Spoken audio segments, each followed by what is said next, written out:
Friends இந்த முருங்கை வறுவல் பாருங்களா, பார்க்கவே எவ்வளோ சூப்பராக இருக்குது. டேஸ்ட்டு பார்த்தீங்கன்னா அந்த அளவுக்கு சூப்பராக இருக்கும். இந்த மாதிரி நீங்கள் முருங்காய் வறுத்துட்டு அதை பாருங்க, இந்த முருங்காவை எடுத்து அப்படியே வாயில் போட்டு மென்று மென்று ஒரு 10 நிமிஷத்துக்கு மென்னுனே இருங்க. அதுக்கப்புறம் அது லாஸ்ட்டாக அதோட டேஸ்ட்டு பார்த்தோன்னா அந்த அளவுக்கு சூப்பராக இருக்கும். இது நான் உங்களுக்கு சொன்னால் புரியாது. கண்டிப்பாக நீங்கள் இந்த மாதிரி வறுத்து சாப்பிட்டு பாருங்கள். அதுக்கப்புறம் தெரியும் இதோட டேஸ்ட் என்னன்னு. நீங்கள் முருங்காய் வாங்கினா கண்டிப்பாக ஒரு தடவை மட்டும் இந்த மாதிரி செஞ்சு பாருங்கள். நீங்கள் திரும்ப திரும்ப செய்வீங்க. அந்த அளவுக்கு டேஸ்ட்டை கொடுக்கும். இன்றைக்கி நம்ம முருங்கை வறுவல் தான் செய்ய போகிறோம். Hi friends, welcome to Kerala சமையல். கேரளா சமையலில் முருங்கை வறுவல் தான் செய்ய போகிறோம். வாங்க எப்படி செய்யலாம்னு பார்க்கலாம். இந்த முருங்கை வறுவல் பண்ணுறதுக்கு நான் 400 கிராம் முருங்கை எடுத்துருக்கேன். 3 முருங்காய். இந்த முருங்காவை முதல்ல கட் பண்ணிக்கோங்க. நீங்கள் கட் பண்ணும்போது நல்லா மசாலாலாம் உள்ளே இறங்கணும்னா அங்கே பாருங்க, இந்த அடியில் இருக்கிற முருங்காய் இது மாதிரி கட் பண்ணிட்டு பாருங்க. இந்த மாதிரி எடுத்தீங்கன்னா அதில் நார் மாதிரி வரும். அதை எடுத்தீங்கன்னா உள்ளே இருக்கிற இந்த கேப்பில் மசாலா போய் அந்த அளவுக்கு டேஸ்ட்டை கொடுக்கும். உங்க பாருங்க, இந்த மாதிரி நீங்கள் கட் பண்ணும்போது மட்டும் எடுத்தால் போதும். நீங்கள் முருங்காயை தூள் எடுத்தீங்கன்னா அது உடஞ்சிடும் வேக வைக்கும்போது. இங்கே பாருங்கள், இந்த மாதிரி முருங்காயை கட் பண்ணி எடுத்துக்கோங்க. இதே மாதிரி இருக்கிற முருங்காயெல்லாம் கட் பண்ணி எடுத்துக்கோங்க. ஆல்ரெடி நம்ம சேனலில் முருங்காய் கிரேவி, முருங்காய் தொக்கு அது மாதிரி நிறைய வீடியோ போட்டிருக்கோம். வேணுன்றவங்க செக் பண்ணி பார்த்துக்கோங்க. இப்போ முருங்காயை கட் பண்ணி எடுத்துக்கோங்க. அதே மாதிரி நீங்கள் முருங்காய் கட் பண்ணால் அடுத்த செகண்டே தண்ணியில் சேர்த்துக்கணும். இல்லை முருங்காய் லைட்டாக மறுத்த மாதிரி ஆகிடும், ஸ்ட்ராங்காக இருக்கிற மாதிரி இருக்கும். அதனால தான் சொல்கிறேன். முருங்காய் மட்டும் கிடையாது, முருங்கைக்காய், வாழைக்காய், புடலங்காய், இந்த மாதிரி இரும்பு தத்துள்ள காயெல்லாம் சேர்த்து பண்ண உடனே தண்ணியில் சேர்த்துக்கணும். இங்கே பாருங்கள், இந்த மாதிரி நான் முருங்காயெல்லாம் கட் பண்ணிட்டேன். இதில் முருங்காயில் இருந்தால் வேஸ்ட்டு. இப்போ இந்த வேஸ்ட்டை மாற்றிட்டு இங்கே பாருங்கள், நம்ம கட் பண்ணி வச்ச முருங்காயை தண்ணியில் சேர்த்து வச்சுருக்கோம் பார்த்தீங்களா. இப்போ கட் பண்ண முருங்காயை மாற்றி வச்சுக்கோங்க. முருங்கை வறுக்கிறதுக்கு அடுப்பில் ஒரு இரும்பு கடாய் வச்சுக்கோங்க. ஒரு 3 டேபிள் ஸ்பூன் எண்ணெய் சேர்த்துக்கோங்க. எண்ணெய் சேர்த்து எண்ணெய் நல்லா சூடாயிடுச்சு. ஒரு டேபிள் ஸ்பூன் கடுகு சேர்த்துக்கோங்க. கடுகு சேர்த்து கடுகு நல்லா பொரிஞ்சிடுச்சு. 2 காஞ்சி மிளகாவை உடச்சிட்டு சேர்த்துக்கோங்க. காஞ்சி மிளகாவை சேர்த்து கொடுத்துட்டு 10 பல்லு பூண்டை தோலோட ஒன்றும் பாதியமாக தட்டி வச்சுருக்கேன். இப்போ உள்ள சேர்த்து கொடுத்துக்கோங்க. தோலோடு சேர்க்கும்போது இதோட வாசனை அந்த அளவுக்கு சூப்பராக இருக்கும். சேர்த்து கொடுத்துக்கோங்க. இப்போ பாருங்கள், பூண்டு எந்த அளவுக்கு நல்லா செவந்து வந்திருக்கு பார்த்தீங்களா. இப்போ 3 கொத்து கருவேப்பிலை உருவிட்டு எடுத்து வச்சுருக்கா. இப்போ சேர்த்து கொடுத்துக்கோங்க.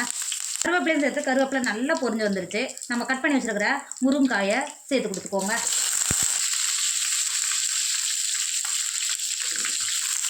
முருங்காவை சேர்த்து கொடுத்துட்டு ஒரு டேபிள் ஸ்பூன் உப்பு சேர்த்துக்கோங்க.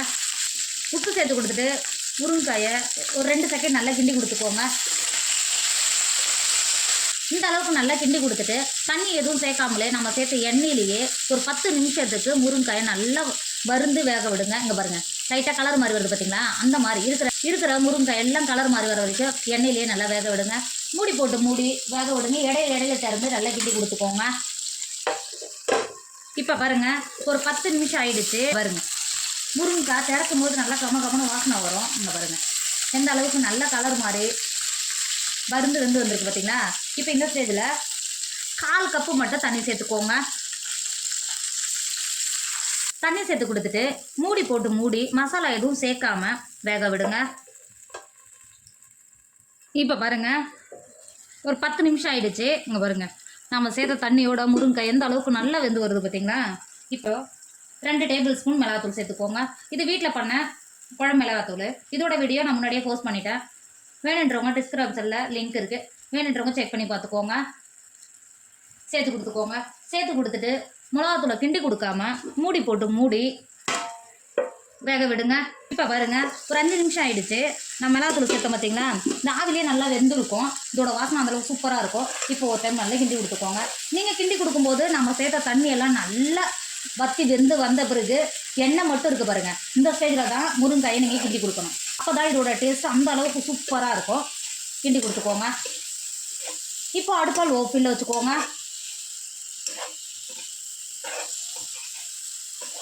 கிண்டி கொடுத்துட்டு ஒரு 5 நிமிஷத்துக்கு எண்ணெயிலேயே முருங்காயை நல்லா வேக விடுங்க. அடுப்பை இருக்கிறதுலே ரொம்ப லோப்பில் வச்சுக்கோங்க.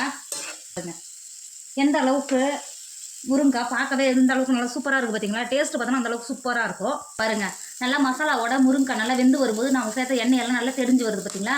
இப்போ ஒரு டைம் நல்லா கிண்டி கொடுத்துக்கோங்க. சாதம் இருக்குது பாருங்கள், இந்த மசாலாவில் கொஞ்சமாக சாதம் போட்டு பரட்டி சாப்பிடும்போது இதோட டேஸ்ட்டு அந்த அளவுக்கு சூப்பராக இருக்கும். எனக்கு ரொம்ப ரொம்ப பிடிக்கும். மறக்காமல் நீங்கள் முருங்காய் வறுத்தீங்கன்னா லாஸ்ட்டாக மசாலாவோட கொஞ்சம் சாதம் போட்டு சாப்பிட்டு பாருங்கள். அதோட டேஸ்ட் எப்படி இருக்குன்னு மறக்காமல் கமெண்ட்டில் சொல்லுங்கள். இப்போ இறக்கி மாற்றிக்கோங்க.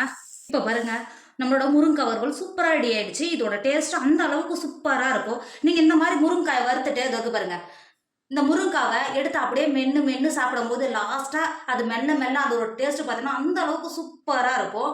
நீங்கள் கண்டிப்பாக முருங்காய் வாங்கினா இந்த மாதிரி ட்ரை பண்ணி பாருங்கள். அப்போ தான் நான் சொல்கிறது எந்த அளவுக்கு டேஸ்ட் இருக்குது உங்களுக்கு புரியும்.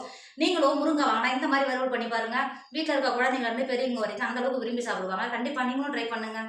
என்னோட வீடியோ உங்களுக்கு பிடிச்சிருந்தா உங்கள் ஃப்ரெண்டு உங்கள் ஃபேமிலிக்கு ஷேர் பண்ணுங்கள். மறக்காமல் கேரளா சமையலை சப்ஸ்கிரைப் பண்ணிக்கோங்க. தேங்க்யூ.